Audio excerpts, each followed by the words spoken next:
Mugamba mutabagala abalungi abeekumira ku Sanga 5356 mbaniriza ate nate olunaku olwaleero. Olunaku olwaleero ngenda kubasomesa akakodyo akakyasinze okutuusa abasajja ku ntikko n'abakyala. Akakodyo kano singa onaakamasteringa ogenda kufuuka goddess w'omu buliri. Wanyogera goddess ntegeeza omuntu akwasaganya ebintu mu buliri awunza abasajja ate nga naawe kikuyambirako. Mu abakazi nti situukangako ku ntikko. Gwe omusajja nti omukazi ne bumuzina atya sinyumirwa. Mukazi we singa anaakakwata cause it's basically done by women. Mu abakazi abaagala okwerogerako abasajja. Togenda mu ssabo nabagamba mukwano tereeza nsonga za mu kisenge, tereeza mpisa, tereeza neeyisaayo. Ebyo bijja kuwanguza. Empisa, endabika, endabirira ng'eby'omu kisenge tobifuddeeko nabyo era oba togenda kubifunamu. Waliwo akakodyo akakadde nnyo ng'ate kamanyikiddwa worldwide. Ewaffe e Uganda tukolako ekintu kimu. It's a composition of stuff but iffe e Uganda tukolako ekintu kimu. Tukolako kye tuyita locking oba kye tuyita okumiima kye tukolako. Naye ate nga singa oba otegedde okumiima is part of akatekiniiki kano kenjagala okubawa. Obadde okimanyi nti emmana osobola ogikozesa okubeera nga milking. Milking is like okukama amata ng'okama omukira gw'omusajja.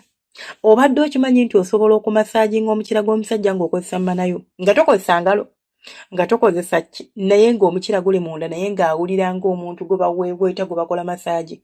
Mulaba emmana eyo engeri gye yakolamu. Emmana like eyina engeri gye contractingamu. Ekintu ekicontractinga kye kintu eki-expandinga ate ne kitoniwa, ne ki-expandinga ne kitoniwa.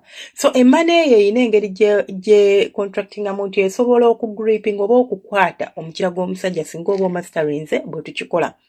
Ate era awo kino kye tuyita okulookinga oba kye tuyita okumiima. Kakati okumiima kuveeko tugenda kwawula. Waliwo kano akakodyo mu Luzungu bakayita pompe naye simanyi bwe nniza kwogera mu Luganda omuntu n'akategeera. So tukayita akakodyo k'osobola okukozesa okulalula omusajja mu buliri. Musajja we ajja kufuna feelings, ajja kufuna obwagazi, ajja kufuna ekintu ky'atawulirangako bukyanga abaawo. This is very new and very different. Singa oba okimasterinze omusajja taliddamu kugenda kupaala mu bakazi kubanga batini abakimanyi. Ate it takes time okimasteringa kubanga nkugambye nti emmanayo yennyini gy'okozesa okubeera ng'olinga akama omukira. Emmanayo gy'okozesa okubeera nga omasaajinga omukira. Emmanayo osobola okugikozesa okubeera ng'olookinga omukira. Okubeera ng'olinga like omanyi olwo obuntu okubeera ku mukira like ng'olinga akoonererako bw'oti naye ng'okozesa mmana. Singa onaakwata obukodyo buno ojja kuba omaze. Wali owuliddeko kye tuyita Kegel exercise. Kegel exercise tukikozesa nga tugamba bakazi ki strengthening oba kigumya pelvic floor muscles. Pelvic floor muscles zisangibwa wansi wano mu bitundu by'ebyekyama. Muscles zikuyambako okubeera mu omukazi nga oli mugazi n'obeera ng'osobola okufunda. Kati Kegels bazikuyigiriza waliwo Kegel gwe bakola nga wa exercise, drill exercises, squats and blah blah blah blah. Naye waliwo exercise gwe basobola okuyigiriza nga wa kussa. So this thing oba ekintu kyenjagala obayigiriza, it's all about kussa. How you inhale the air oba engeri gy'ossaamu omukka n'ogutereka mu lubuto ate n'oguta. Diri olina okugusika, diri olina okuguta. It's just very simple. Tosobola kikola ng'oli relaxed but it's very hard kubanga kizibu okumasteringa. But woba okyagala ng'okiwadde obudde osobola okukitegeera. Hey! Banne ngenda bafuula bakafuluma kuzina emmana. Gwe subscribing nz'osirike. Ate na subscribing. Ate gwe subscriber wange oli ku katuufu baby. Tojja kwejjusa. Omusajja ekisooka kati ngenda ba akatekiniki w'obanga tumanyi. Ng'olalabyeko omuntu nga akamente. Nti obeera osika board amata ne gajja si we guli. Kati ffe totunuulira ekyo. Just imagine ng'otudde awo nga okubamu akafaananyi nti omukira guli munda mu mmanayo ogwa bbaawo ogw'omusajjawo oba ogw'omwagalwawo guli munda. Kakati imagine ng'oli kusika empewo nga bwe nassa n'engiyingiza mu kamwa kange. I inhale here negenda mu mawuggwe neeyitawo nekirira pakawa mu lubuto lwange n'engiterekamu. Bala 1, 2, 3 then gite. But you don't release it like no. tandika okussa in a normal way oba ssa ng'omuntu bw'ossa bw'oba ogenda wonaategeera nti ekintu kino kikola oba wosobola okutegeera nti kati ngenda nkikwata kye bansomeseza oba singa kye yagambye kye tulina okukola ekisooka ojja kuwulira like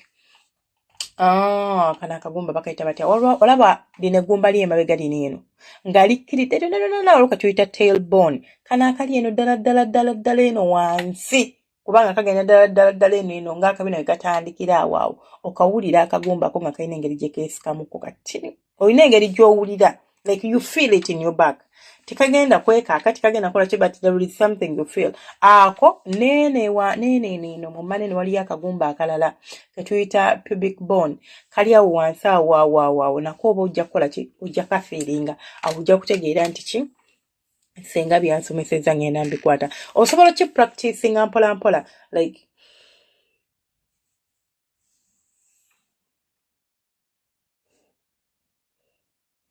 I can even feel it when chikola nze sobola kifiiringa kubanga I took time. This is not something chendo basomesa nti nakiguddeko randomly.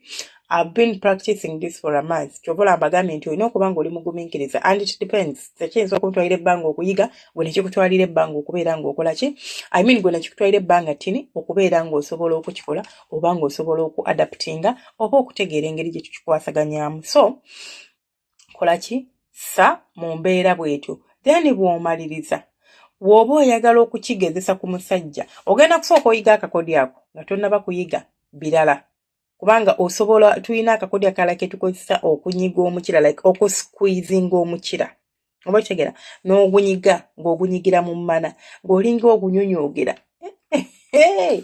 tujja kukola live ku musomo guno kubanga neetaaga okukola live nemba nnyonnyolako wali eri nembalaga akagumba keŋŋamba nembalaga you know I really need to do a live about this thing so tujja kukola live mubeere nga mukola ki nga mutegeera bulungi gwe atana subscribinga naawe missinga lives zaffe osobola okuteekako ka notification bell n'obeera nga tomissinga live woba oli mu kitanda n'ebbaawo ng'akutaddemu omukira bw'aba aguyingiza this is when we need to breathe in bw'oba osanga omukka ogusika guzza munda mu lubuto lwo ogenda kwesanga ng'olinda omuntu asika omukira gwe ng'oguzza ddala paka eno nabaanayo gyekoma nabagamba nti omukazi bw'oba ossa okimanyi nti emmana yessa essa kyova olaba this is how we can master it nti emmana yessa ng'akamwako bwe kassa so bwe mba nzisa wano wansi oba wassa kitegeeza nsobola okukozesa omukka okugusika ne nguteeka mu lubuto ne mbeera nga nsobola okusika omukira ne gukkirira kati bw'aba agusikayo ng'ajja it's just a matter of because this is done in seconds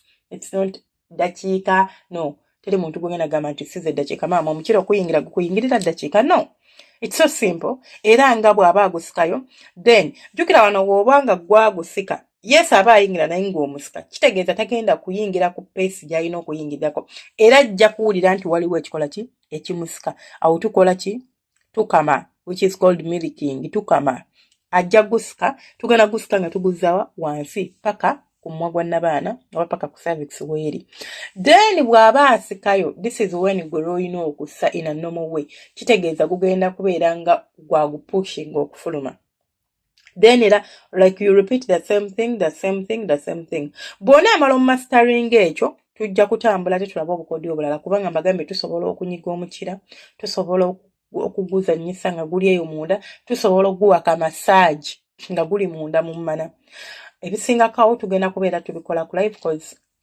if I go beyond this kitegeeza video egenda kuwanvuwa paka mu dakiika nga 3 oba 4 which I don't want I prefer nenkola live nemba nnyonnyola mbagala nnyo bantu bange temwerabira ku subscribinga ku likinga no commentinga video eno ba audio eno w'obanga olina w'ogisanze nga togijje ku Senga Faith 256 manya bumanya nti eba evudde wange jangu ku YouTube yo teekamu ekigambo Senga Faith 256 bajja kuleeta butereevu ku channel yaffe subscribinga obeere ng'otwegaseeko ate n'omunanga okusubscribinga kwa bwereere free of charge ng'otwegattako ng'otandika funa misomo gya bwereere tukola ebintu ebyenjawulo tukola okubuulirira tusharinga life stories but that is once in a while ebikwatagana ku mukwano tusomesa we do counseling tusomesa eby'omu kisenge tusomesa eddagala ebyo byonna ogenda kuba bifuna at free cost go subscribing weesirikire mubeera bulungi omukama abankuumire bagala nnyo bantu bange temujjanga okwo